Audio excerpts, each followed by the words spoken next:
कुसा मां ने पुत्र पढ़ाया, बड़ा पढ़िया लिखिया, बड़ा बड़ा अफसर बने।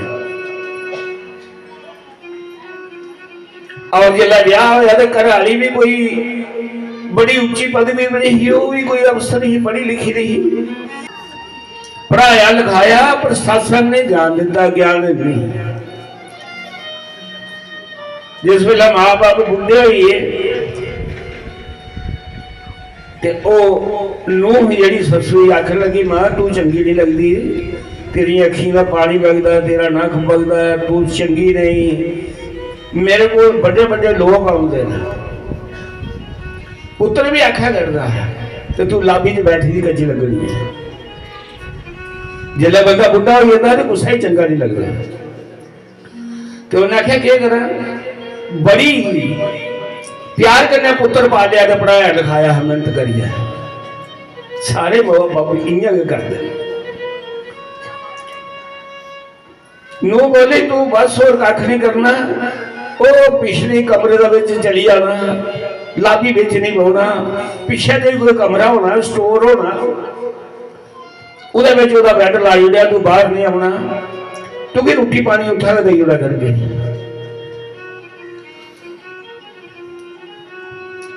आवाज नहीं मारनी, कोई आएगा होगा तू कैंटी बजानी, कोई सोचा पूजा करे, ऐसे पता मां ही भुख लगी, तू रोटी दे जाओगे, कैंटी भी दी।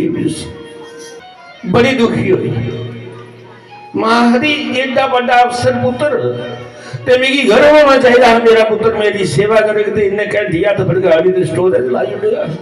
मेरे कर्म मारे। धर्म प्रेमी बंधु, जिसले पुण्य कर्म बंदे दे ओदे हुंदे ते फिर उसी संत भी मिली जांदे ते सुख भी प्राप्त हो जांदा, परमात्मा मिल। पुण्य कर्म ओदे होए जिसले उन्हें अपना पुत्र ब्याया ना, ते जिहड़ी नूह आई वो बड़ी परमात्मा ही, कोई ज्ञान मार्ग नहीं। जिसले आई तो पहले बाख भी करांदे ना, ये तेरी दादी सस है, चाचा सोहरा फलाना ले बुढ़ी को कोई किलो सुनना पाएगा। सुनना पाना सौखा है, सेवा करनी औखी है, उसी रोटी पानी देनी दबाना औखा है। सुनना तो पता है, नक्का चशा ही पाया, कोई आखू बुढ़ी बड़ा सुनना पाएगा, सुनना कि बुढ़ी ने कन्ना ले जाना, मरते लवाई जाना। मजा तो सेवा कर। नूंह ने देखिया 5-7 दिन रही तो आखन लगी, इनकी ज्ञान है नहीं मेरी ससु, दादी सस तो लाभी च नहीं आती। वो गई एक दिन सवेरे जाइए चरण बंदे ते आखन लगी, दादी मां तू लाभी च की नहीं आती। उन्हें कहा पुत्र तू अजे नवी नवी आई है, तेरी सस ने मेरी लाभी च आने ला डर की, तू के कसूर किया? उन्हें कहा मेरा कसूर ही है कि मैं बुढ़ी हुई दियां अखे का पानी बगदा है, अपना मिसल होता नहीं, खांसी होती है, ते सस तेरी आखदी गुलाबी च बैठी दी चंगी नहीं लगती। मिगी बड़ी शर्म आउंदी जिसले बड़े रैंक के लोग आउंदे मेरे बराबर दे, थोड़ी तो चंगी लग। उन्हें कहा अच्छा। वो देवी बड़ी रोई, उसी ज्ञान। उन्हें आख्या मां हूं तेरे बुरे दिन गए, हूं मैं आई ही इस घर जड़ा मेरे घर वाला है वह इतना हिस्सा है, इदा का पुत्र है, हूं मैं तेरी सेवा करनी। रोटी खाने वाला पहले रोटी लिया उन्हें दादी ससु की जाना, रोटी खिलानी, उसी दबाना, टाइम टाइम से उसी सारे बंदोबस्त करने, उसी ज्ञान होना।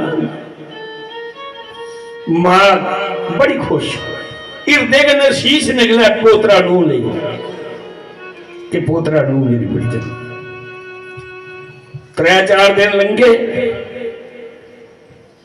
ते बुढ़ी ने कैंटी बजाने की क्या लोड़ ही, वो जी पोतरा नूह है कैंटी लई नहीं। मां हूं तू कैंटी छड्डी उड़, कैंटी बजाने की लोड़ नहीं, मैं रोटी खिलाई लै। सस रोदी आखन लगी अज बुढ़ी ने कैंटी नहीं बजाई, ते पोतरा नूह बोली कैंटी मां भी ओदे कोला लई आईयां ते रोटी उसी खलाई आईयां।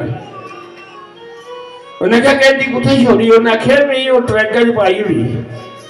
कह नहीं उन्हें आख्या जिल्लै तू बुढ़ी होगी ना जियां तू अपनी सस्सू की रखेदा मैं भी तुगी उस स्टोर च लाना है ते मैं कैंची मुल्ले नो लैनी इयाड़ी कैंची रखनी तू भी बुढ़े होना ना सदा ते जवान कुसै ना नहीं रहना हर एक पर समा होना जिल्लै मां तू बुढ़ी होगी तो तुगी मैं स्टोर च लाना तुंदा रीत होनी है फिर एक घंटी में मुल्ले नहीं लानी तू ये फड़कानी है ससू की ठोकर लगी उन्हें आख्या बुढ़े ने नहीं होना है तो जी अज के गल्लां ला करती है कदू नहीं फड़काई उन्हें आख्या मैं अपनी ससू की सेवा करनी है तू मेरी करगी उन्हें आख्या जे तू अपनी ससू भी करगी मां नहीं करगी मैं भी तेरी सेवा करूंगा उस वेले नुंगन जाइए माफी मंगी तो मां की मुड़ी लाभी बेच ली धर्म प्रेमी बंधुओ एक भी जी करे विच परमात्मा होवे उथे संत भी आउंदे ते उथे परमात्मा की कृपा ज्ञान भी उत्पन्न होंदा ते उथे सारे जंदे